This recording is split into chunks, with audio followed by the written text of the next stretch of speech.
Let's watch. On the deal. That doesn't work that way. I'm not aligned with Putin. I'm not aligned with anybody. I'm aligned with the United States of America and for the good of the world. I'm aligned with the world, and I want to get this thing over with. You see the hatred he's got for Putin. It's very tough for me to make a deal with that kind of hate. He's got tremendous hatred, and I understand that, but I can tell you the other side isn't exactly in love with, you know, him either. So it's not a question of alignment. I'm aligned with the world. I want to get the thing set. I'm aligned with Europe. I want to see if we can get this thing done. You want me to be tough? I could be tougher than any human being you've ever seen. I'd be so tough. But you're never going to get a deal that way. So that's the way it goes. All right, one more question. Hey, I will respond to this. So look, for 4 years in the United States of America, we had a president who stood up at press conferences and talked tough about Vladimir Putin, and then Putin invaded Ukraine and destroyed a significant chunk of the country.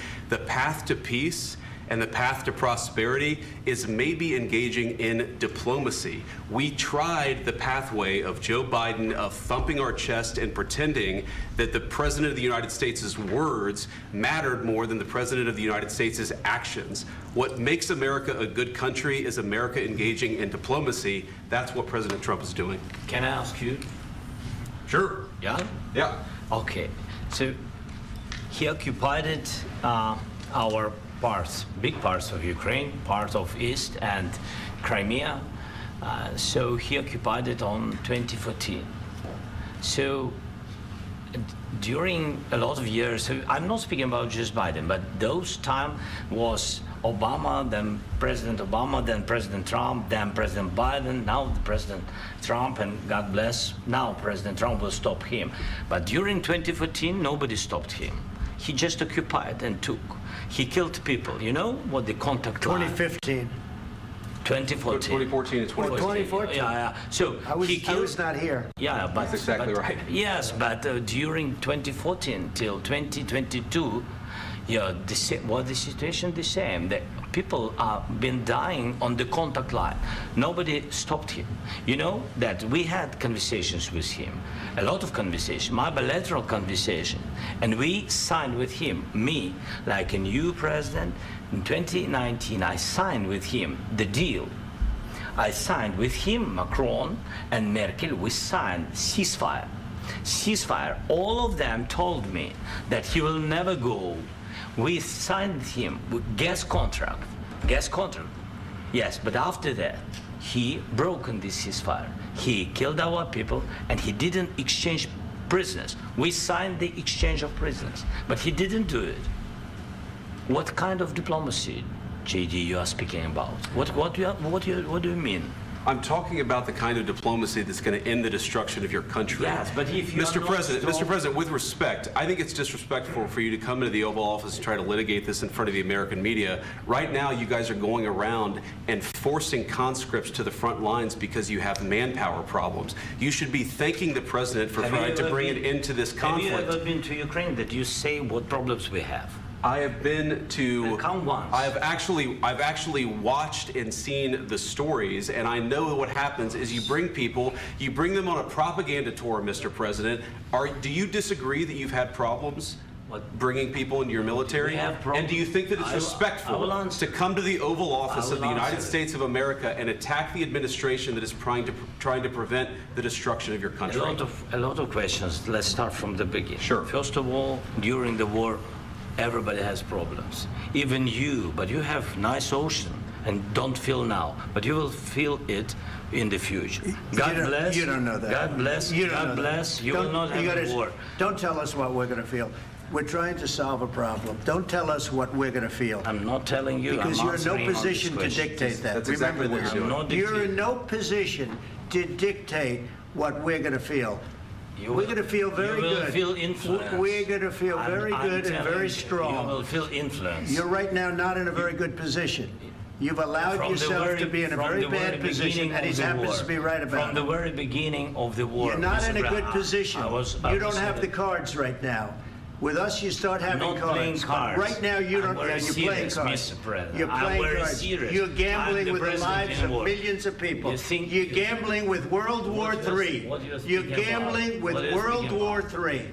And You- what you're doing is very disrespectful to the country, this country, I'm that's with all back to respect to you, your far country. more than a lot of people said very they respect. should have. Have you said thank you once this A lot entire of meeting? times. No, in this Even entire meeting, have today. you said thank Even you? today. You went to Pennsylvania and campaigned for the opposition in October. Offer some words of appreciation for the What- United what States you're of speaking America about. and the president who's trying to save your country. Please, you think that if you will speak very loudly about the war, you He's can... not speaking loudly. He's not Yeah. speaking loudly. Your country's Can I- in big can I- trouble. can I Wait a answer? minute. No, Can you've I done a lot answer? of talking. Your country is in big trouble. I know. You're not winning. I know. You're not winning this. You have a damn We- good chance of we are coming out staying, okay because of Mr. us. President, we are staying in our country, staying strong from the very beginning of the war. We've been alone, and we are thankful. I said thanks You haven't in been this alone. cabinet. You and haven't not been only alone. in this We cabinet. gave you, through I this said stupid thank- president, $350 billion. You voted we gave for you your military president. equipment, You and you voted men for are your brave, but they had to use our military. What about if, West if you didn't have You our invited military me- equipment, you invited if me you to didn't speak. have our military equipment, this war would have been over in 2 weeks. In 3 okay? days, I heard it from Putin. In 3 days, this is something Maybe new. less. In 2 weeks, of course, yes. It's going to be a very hard thing to do business like this. I Again, tell you. just say thank you. I said a lot of accept times that thank there, you accept to that- American people. Accept that there are disagreements, and let's go litigate those disagreements rather than trying to fight it out in the American media when you're wrong.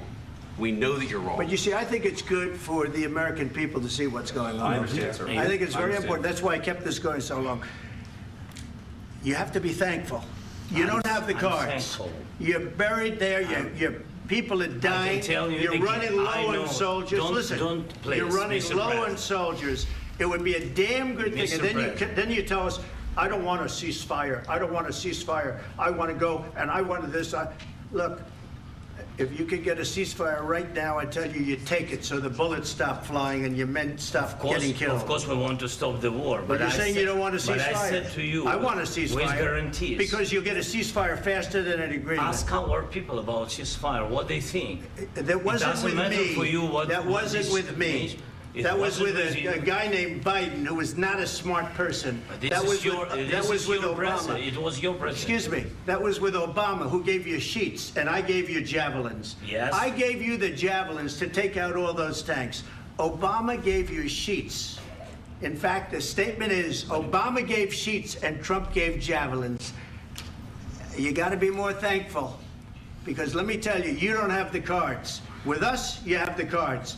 But without us, you don't have any cards. One more question to Mr. Vice President. I'm sorry. It's going to be a tough deal to make, Um, because the attitudes have to change. what if Russia breaks ceasefire? What if Russia breaks peace talks? What do you do then? I understand that it's a heated conversation right now. What are you but saying? what She's if asking, what if Russia Putin breaks the breaks ceasefire? What if anything? What if a bomb drops on your head right now? But they have Okay? broken ceasefire. What if they broke it? I don't know. They broke it with Biden because Biden, they didn't respect him. They didn't respect Obama. They respect me. But what- Let me tell you, Putin went through a hell of a lot with me. He went through a phony witch hunt where they used him and Russia. Russia.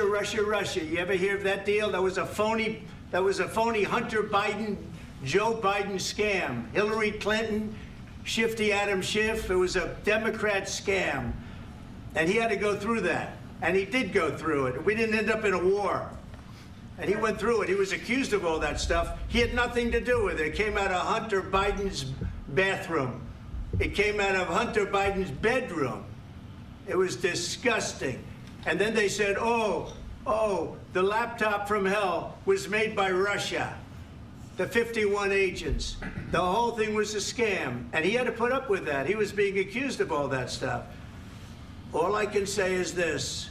He might have broken deals with Obama and Bush, and he might have broken them with Biden. He did, maybe. Maybe he didn't. I don't know what happened. But he didn't break them with me. He wants to make a deal. I don't know if you can make a deal. The problem is, I've empowered you to be a tough guy. And I don't think you'd be a tough guy without the United States. And your people are very brave. But you're either going to make a deal or we're out. And if we're out, you'll fight it out. I don't think it's going to be pretty, but you'll fight it out. But you don't have the cards. But once we sign that deal, you're in a much better position.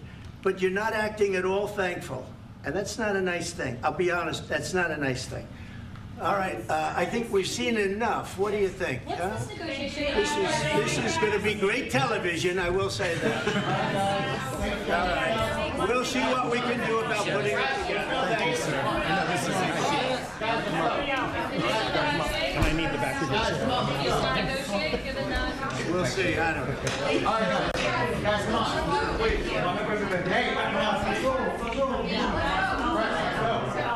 Guys, come on, let's move, please.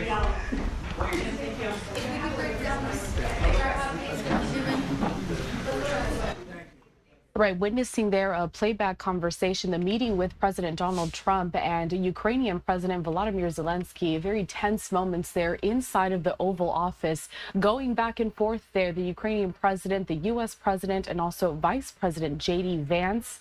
We are expecting later on today to have a joint news conference between both of those world leaders. Live now look there in Washington, D.C. We'll see you back here after this break.